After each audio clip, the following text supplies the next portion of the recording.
नमस्कार दोस्तों, राधे राधे।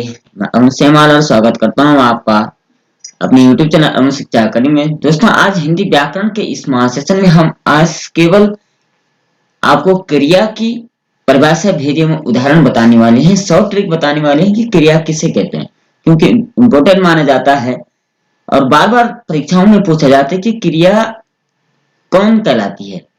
तो सबसे पहले इसकी परिभाषा जान लेते हैं। इससे पहले अगर चैनल पर नए हैं तो प्लीज चैनल सब्सक्राइब जरूर करें और प्यारा सा कमेंट करते हुए अपने दोस्तों के साथ शेयर जरूर करें। आज के सेशन में हम आगे बढ़ते हैं।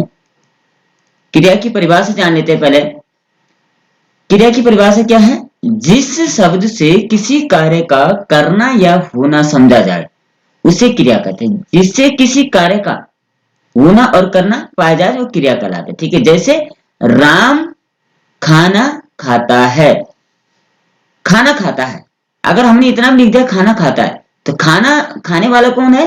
कोई पुरुष है। वो क्रिया की विशेषता बता रहा कि क्रिया खाता है जो है वो कुछ ना कुछ खा रहा है। ठीक है, तो उसी प्रकार से कहा गया कि जिस शब्द से किसी कार्य का होना या करना पाया जाता है उसे क्रिया कहते हैं। ठीक है, सामान्य सी परिभाषा है। अब क्रिया के भेद जान लेते हैं। रचना की दृष्टि से क्रिया के दो भेद होते हैं। एक आ गया आपकी सकर्मक क्रिया और दूसरी आ गया आपकी अकर्मक क्रिया। यानी जो हम कर्म करते हैं उसके दो ही प्रकार होते हैं, या तो अच्छा होगा या उसका कुछ प्रभाव ना। या तो वो अच्छे कार्य के लिए हो रहा होगा या तो उसका कुछ प्रभाव पड़ रहा होगा या वो व्यर्थ की क्रिया हो रही हो। ठीक है, इसी प्रकार से सकर्मक और अकर्मक दो ही भेद होते हैं क्रिया के। जैसे सकर्मक क्रिया की बात करें तो जिस क्रिया के साथ कर्म जुड़ा हो, यानी जिसके साथ कोई सार्थक कर्म जुड़ा हो। और सामने से बात से हम इसको ऐसे भी समझ सकते हैं कि सकर्मक क्रिया का मतलब जिस क्रिया से दूसरे पर या खुद पर कुछ प्रभाव पड़ रहा हो, जो जिसका कुछ फल निकल रहा हो, कुछ अर्थ निकल रहा हो, जो हमें लाभ दे रहा है या दूसरे को लाभ दे रहा हो, वो होगी सकर्मक क्रिया। जैसे राम फल खाता है तो ये क्या होगी? सकर्मक क्रिया होगी। ठीक है, क्रिया के साथ जुड़ा हुआ है, कर्म के साथ जुड़ा है। कर्म क्या कर रहा है? फल खा रहा है। तो फल खाने यहाँ पर क्या हो गया? ये कर्म हो गया, तो सकर्मक क्रिया होगी। उसी प्रकार से अकर्मक अकर्मक कर मतलब है, इसकी सामने से परिभाषा की बात करें तो ये होता है व्यर्थ की क्रिया।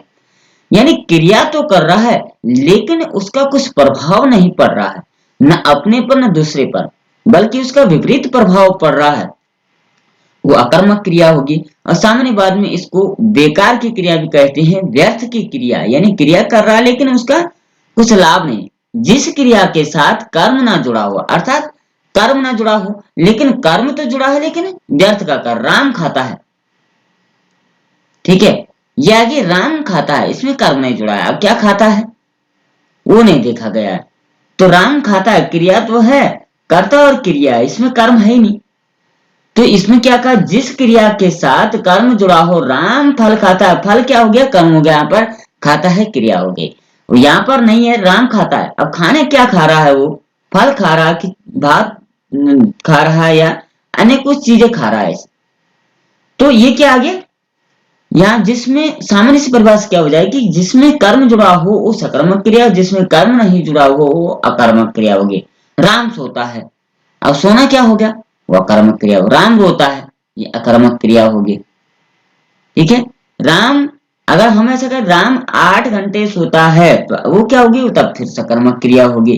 तो इसी कर्म अर्थात जिसमें कर्म जुड़ा हो सकर्मक क्रिया और जिसमें कर्म नहीं जुड़ा हो अकर्मक क्रिया। जैसे सकर्मक क्रिया की बात करें तो राम फल खाता है, इस वाक्य के साथ फल क्या हुआ है? जुड़ा हुआ है, और इसमें जो है इस वाक्य में कर्म नहीं जुड़ा हुआ है। अगर ट्रिक की बात करें हम तो सकर्मक व अकर्मक क्रियाओं की पहचान के लिए क्या लगा होता है? अगर हम ट्रिक की बात करें,